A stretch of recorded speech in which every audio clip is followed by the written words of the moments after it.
हम्म, ठीक है, स्टार्ट हो गया है। ठीक है, कोई बात नहीं। तो इस लेक्चर में हम लोगों को पढ़ना है motional EMF, motional electromotive force. मैं आपको पहले बता दूं, जैसा टॉपिक का नाम है वैसा है नहीं, इसमें कोई फोर्स नहीं है। जो हम लोग डिराइव करते हैं वो कोई फोर्स नहीं होता है एक्चुअल में, है ना। एक्चुअल में है क्या कि यहाँ पर हम लगाएंगे मैग्नेटिक फील्ड। तो हमने लगा दिया कुछ यूनिफॉर्म मैग्नेटिक फील्ड लगा दे रहे हैं यहाँ पर, आपको दिख रहा है। इसका डायरेक्शन क्या होगा बताइए। हाँ, ये इनसाइड है, यानी प्लेन के अंदर जा रहा है ऐसे करके। तो ये हो गया मैग्नेटिक फील्ड। और मैंने इसमें रख दिया है एक कंडक्टर, कोई रॉड है, मेटल कंडक्टर रख दिया हमने। इस मेटल कंडक्टर को की जो लेंथ है वो इस तरीके से है, ये हो गई लेंथ L। और इस मेटल कंडक्टर को मैं इस तरफ मूव कर रहा हूँ v वेलोसिटी से। कैसे मूव कर रहा हूँ? v वेलोसिटी से। समझिएगा कि ये कैसे रखा हुआ है। इस डायरेक्शन में मैग्नेटिक फील्ड, और ये रहा हमारा कंडक्टर, और ये इस कंडक्टर को मैं v वेलोसिटी से राइट डायरेक्शन में मूव कर रहा हूँ। अब एक बात समझिए, यहाँ पर एक्चुअल में आने वाला क्या है वो मैं समझाता हूँ, फिर हम उसका डेरिवेशन समझाएंगे। आने वाला ये है कि ये जो रॉड है ये एक तरीके से ईएमएफ की तरह वर्क करेगा, ईएमएफ ई। और ये जो ईएमएफ होगा वो होगा BVL, जो v वेलोसिटी है इसको ऐसे कर दो क्योंकि पोटेंशियल डिफरेंस भी आएगा। तो ये आने वाला है, ये जो रॉड है ये एज ए ईएमएफ वर्क करेगा। कैसे करेगा यही सीखना है अभी। आइए स्टार्ट करते हैं, हम लोग इसका डेरिवेशन सीखते हैं कि ये आता कैसे है। ठीक है, अब एक बात बताइए, ये जो कंडक्टर है, कंडक्टर में क्या फ्री इलेक्ट्रॉन्स भी होते हैं? होते हैं, तभी तो वो कंडक्टर है। फ्री इलेक्ट्रॉन्स पर, फ्री इलेक्ट्रॉन क्या हो मतलब वो नेगेटिव चार्ज। ठीक है, अब कोई चार्ज जब हम किसी मैग्नेटिक फील्ड में रखते हैं तो उस पर फोर्स लगने लगता है। रखते क्या है, जब कोई चार्ज मैग्नेटिक फील्ड में मूव करता है तब उस पर मैग्नेटिक फोर्स लगता है। और उसकी वैल्यू क्या होती है? F = QVB sin theta, QVB sin theta, F = QVB sin theta, where theta is the angle between velocity vector and magnetic field vector. अब यहाँ पर ये जो चार्ज है, क्या इसमें फ्री इलेक्ट्रॉन है? तो फ्री इलेक्ट्रॉन पर भी चार्ज लगने लगेगा, अरे सॉरी, फ्री इलेक्ट्रॉन पर भी फोर्स लगने लगेगा। इस फोर्स का डायरेक्शन क्या होगा, कैसे फाइंड करते हैं? हाँ, FBI, थंब किसको रिप्रेजेंट कर रहा है? फोर्स का डायरेक्शन हो, B इस डायरेक्शन में, और ये हुआ I का। I का डायरेक्शन करंट का डायरेक्शन हुआ, ये इलेक्ट्रॉन का डायरेक्शन नहीं हुआ। ये क्या हुआ? करंट का। इलेक्ट्रॉन का डायरेक्शन तो इधर होगा, उल्टा अपोजिट में होता है। जिधर इलेक्ट्रॉन फ्लो होता है उसके अपोजिट में करंट फ्लो होता है। क्लियर? तो हम इसी से इसका डायरेक्शन निकाल लेते हैं। अब यहाँ पर समझो, इसमें जो फ्री इलेक्ट्रॉन हैं उस फ्री इलेक्ट्रॉन पर फोर्स कैसे लग रहा होगा, चलो पता करते हैं। मान लो इसी पॉइंट पर फ्री इलेक्ट्रॉन है। फ्री इलेक्ट्रॉन मान लो हम क्या करते हैं, चलो ऐसे करते हैं, ये जो V का डायरेक्शन है इधर करंट मानते हैं फिलहाल के लिए भी, है ना। उसके बाद पलट देंगे। तो देखो ये रहा B का डायरेक्शन अंदर की तरफ, B हो गया, ये हो गया इधर I, और इधर हो गया F। क्लियर? F किधर जा रहा है? ऊपर। अब एक बात बताओ, क्या I का डायरेक्शन ही इलेक्ट्रॉन के फ्लो का डायरेक्शन होता है? नहीं, इलेक्ट्रॉन का फ्लो का डायरेक्शन ऑपोजिट। तो ये इस डायरेक्शन में, ये इस डायरेक्शन में। ठीक है, तो यहाँ पर क्या हुआ? यहाँ पर हो गया इसका जो फोर्स का डायरेक्शन होगा वो नीचे की तरफ हो गया, डाउनवर्ड। ठीक है, तो यहाँ पर जो फोर्स का डायरेक्शन हो गया नीचे की तरफ, और यहाँ लग गया FM। M is the magnetic force acting on electrons, free electron. तो यहाँ पर जो होगा मैग्नेटिक फोर्स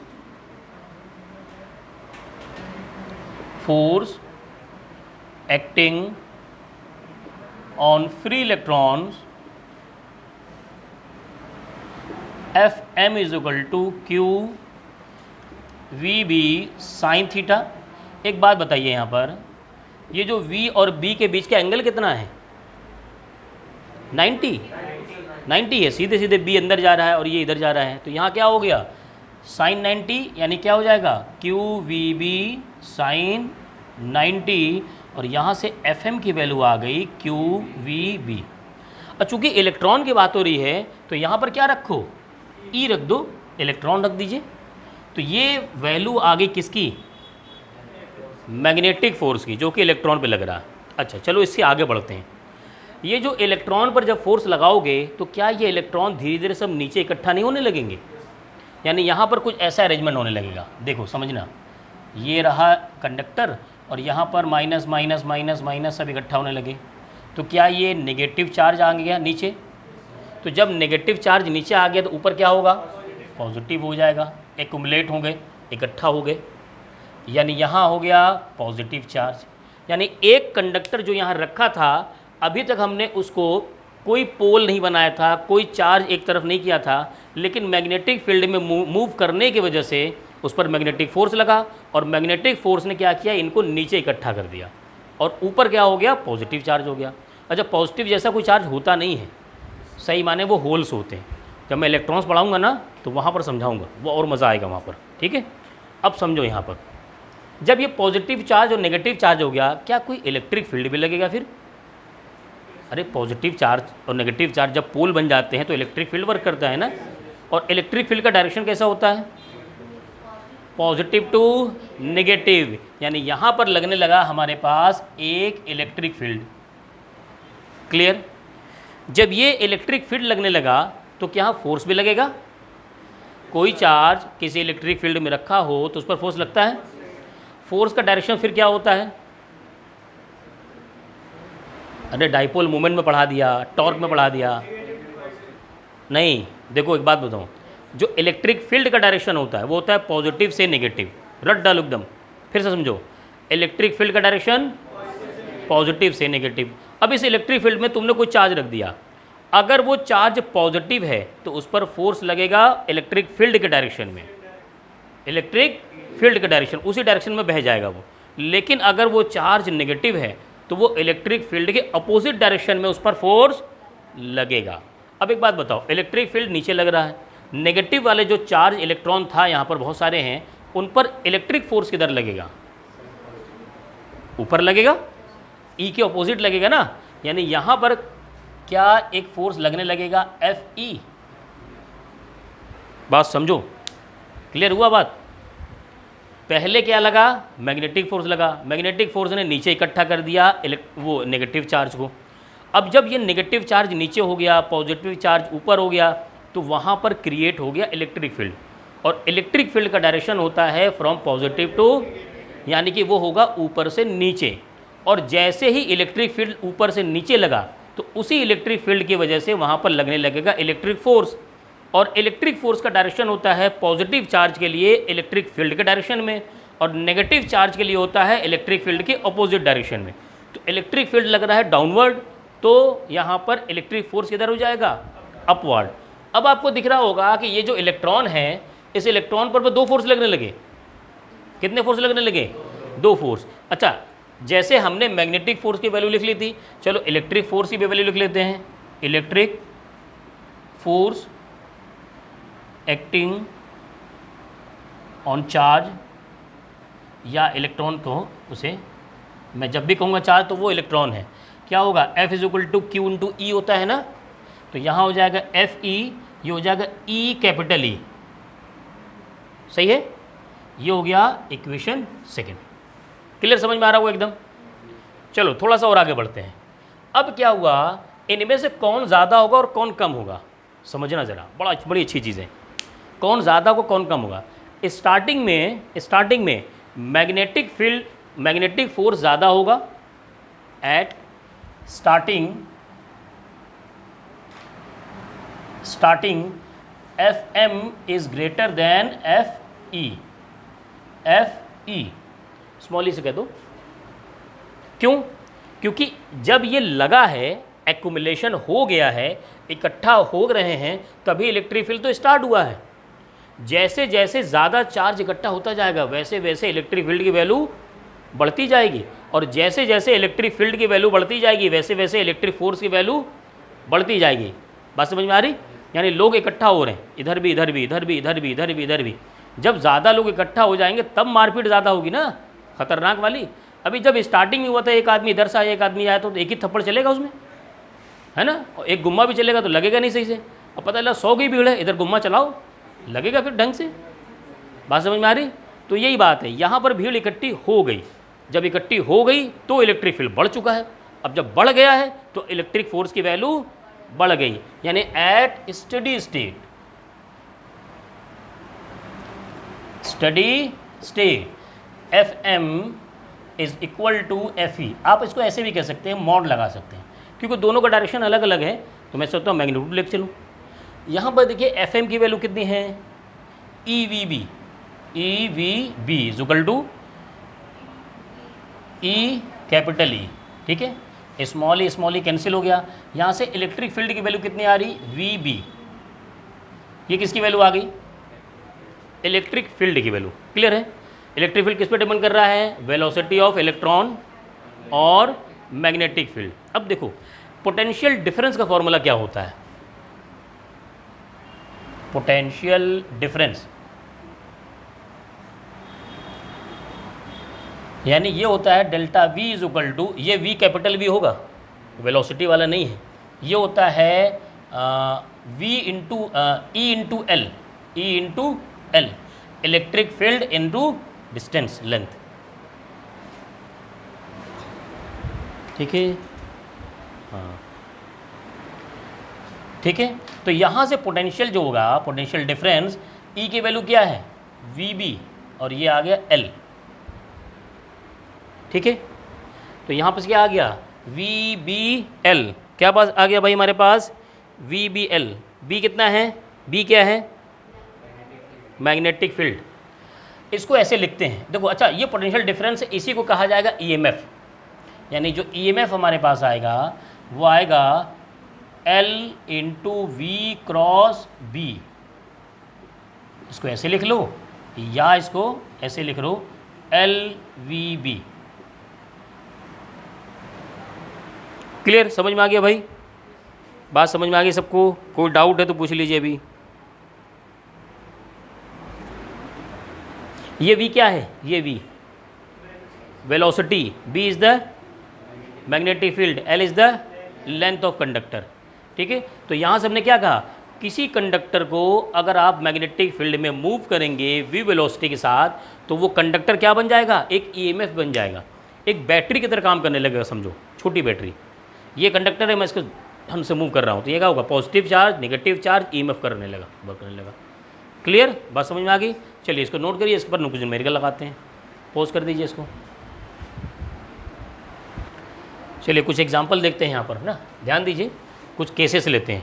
अच्छा, केसेस लेने के पहले ये समझिए, यहाँ पर हमने v क्रॉस b लिखा है ना, तो v क्रॉस b लिखेंगे तो इसको क्या लिखेंगे, वी बी साइन थीटा। एक बात याद रखिएगा, वेक्टर जब आपने पढ़ा होगा तो वेक्टर में आपने ये तो पढ़ा होगा, a dot B is equal to B dot A, but आपने अगर a क्रॉस b कर दिया तो not equal to b cross a होता है। तो क्रॉस प्रोडक्ट में क्या करता है, आप उसकी पोजीशन चेंज नहीं कर सकते। वैसी मामला यहाँ पर भी है, हमेशा फॉर्मूला एल वी बी लिखिएगा, क्योंकि डायरेक्शन फाइंड करना जब मैं आगे सिखाऊंगा बाद में, तो वहाँ पर डायरेक्शन कैसे फाइंड किया जाता है, कर्ल रूल से थंब लगाते हैं और कर्ल करते हैं from V to B, from V to B, ऐसे करके कर्ल करते हैं, तो मैं बाद में सिखाऊंगा, है ना। तो ये चीज़ याद रखिएगा, हमको फॉर्मूला ऐसे ही याद करना है, L V B, L V B. चलिए पहला केस लेते हैं, इसमें दिया हुआ है कि find motional EMF in conductor. तो यहाँ पर मैग्नेटिक फील्ड का डायरेक्शन इनवर्ड है, दिख रहा है, क्रॉस है, अंदर जा रहा है, और ये कंडक्टर है जिसकी लेंथ एल है और इसे राइट में लेके जा रहे हैं। हमारे पास जो फॉर्मूला है EMF is equal to L V B sine theta, where theta is the angle between V and B. तो यहाँ पर लेंथ तो एल है ही, वी है, बी है, लेकिन एंगल कितना है 90, वी और बी के बीच में, एक अंदर जा रहा है और एक राइट में जा रहा है, तो यहाँ पर हो गया साइन 90। तो यहाँ से ईएमएफ आ गया एल वी बी। अभी देखो तीनों को कंपेयर करेंगे हम लोग अभी। दूसरा देखिए, यहाँ पर क्या है, मैग्नेटिक फील्ड इनवर्ड नहीं है और नहीं आउटवर्ड है, बल्कि राइट में जा रहा है, और उधर ही हम लेके जा रहे हैं इस कंडक्टर को, राइट में ही, ठीक है। अब समझिए यहाँ पर फॉर्मूला है L V B sine theta. तो एल तो ऐसे रहेगा V B sine angle between V and B, V भी राइट में है और बी भी राइट में है, तो यहाँ पर क्या हो गया साइन 0, क्या वैल्यू आ गई, सॉरी एफ लिख रहा हूँ मैं, ईएमएफ है ना, ईएमएफ आ गया 0।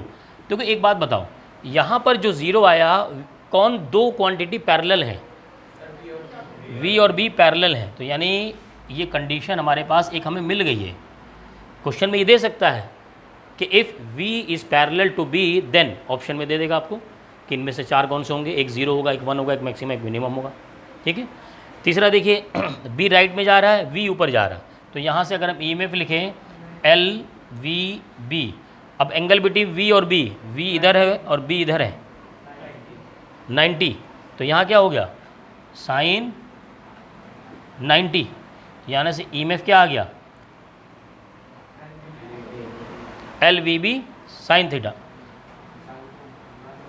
एक चीज़ और यहाँ हो जाएगा LVB, ठीक है, और ये साइन 90 तो वो हो गया, लेकिन इसमें L और V के बीच का एंगल कितना है, नहीं, ये देखिए, ये जो VB है, VB क्या है, इधर है ना L, हाँ, तो यहाँ पर जो होगा एंगल लिया जाएगा किसके बीच में है, चाय नहीं पीनी,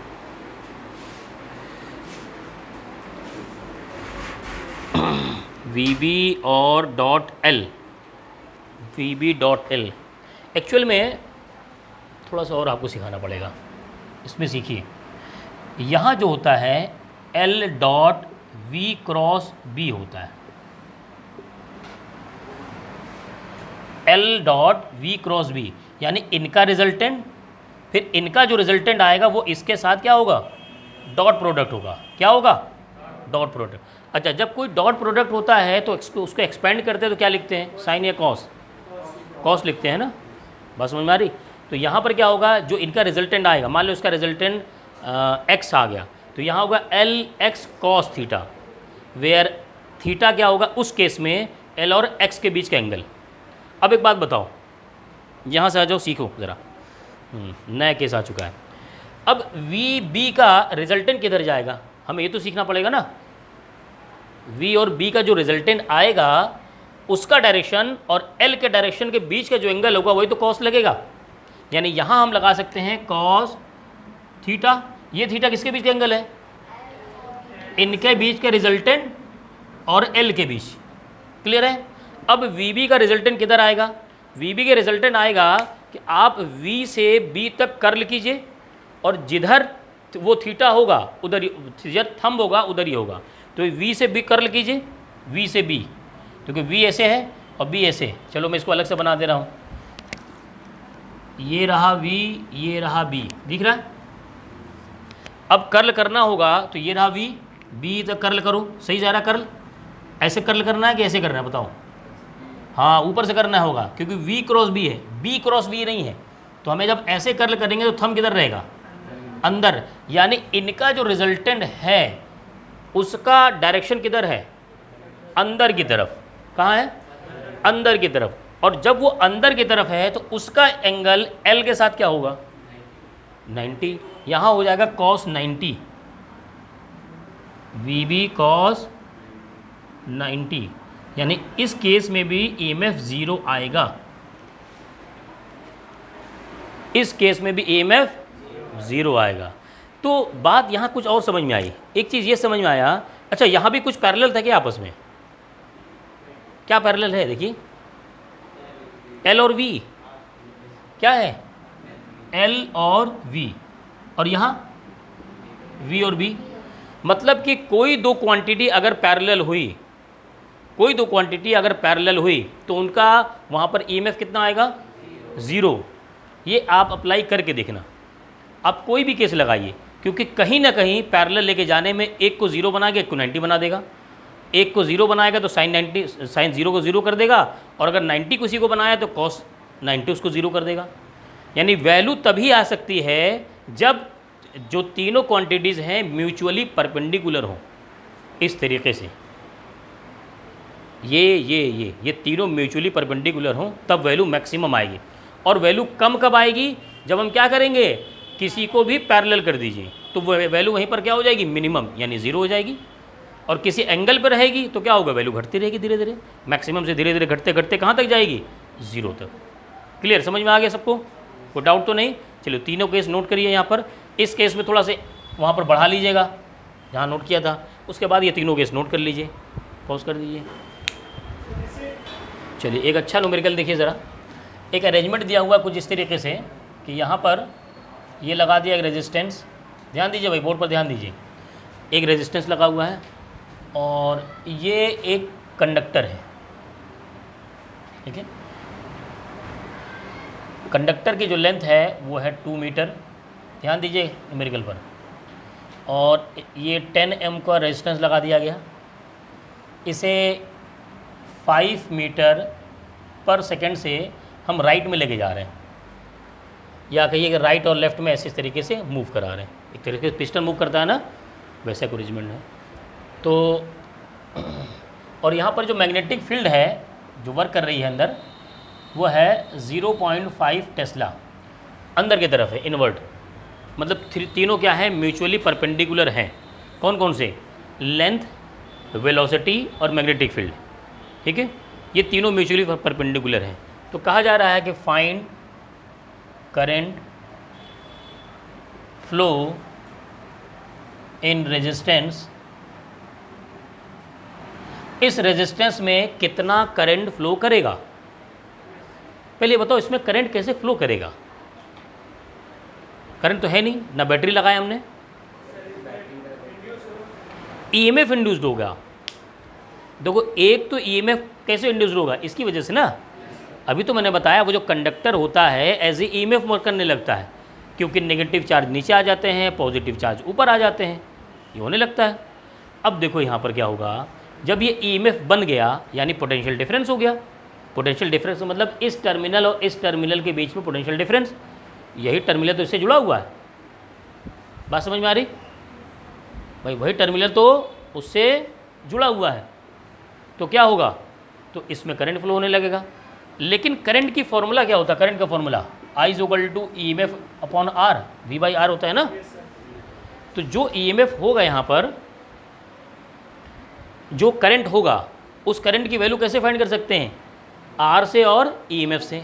R की वैल्यू आपको गिवन है, लेकिन EMF नहीं गिवन है, तो आपको क्या करना चाहिए? EMF फाइंड करना चाहिए। मैं फिर से बता रहा हूँ क्या कैसे करना है। यहाँ पर इस कंडक्टर को जब आप मूव करेंगे लेफ़्ट और राइट में, तो ये कंडक्टर क्या होगा, एज ए ईएमएफ वर्क करने लगेगा, इसमें ईएमएफ जनरेट हो जाएगा। और ईएमएफ जनरेट होने का मतलब इस पॉइंट और इस पॉइंट के बीच में पोटेंशियल डिफरेंस क्रिएट होना, और पोटेंशियल डिफरेंस क्रिएट होते ही वहाँ पर करंट फ्लो होता है। टेम्परेचर का डिफरेंस क्रिएट होते ही वहाँ पर क्या फ्लो होता है? हीट। प्रेशर का डिफरेंस क्रिएट होते ही वहाँ क्या फ्लो होता है? Fluid, air liquid, pressure difference create करेंगे, फ्लो होने लगेगा। तो पोटेंशियल डिफरेंस क्रिएट करेंगे तो क्या फ्लो होता है? करंट, ठीक है। तो यहाँ पर पोटेंशियल डिफरेंस कब क्रिएट होगा? जब ईएमएफ होगा। उस ईएमएफ की वैल्यू क्या हो जाएगी? क्या होता है भाई? LV/B sin theta.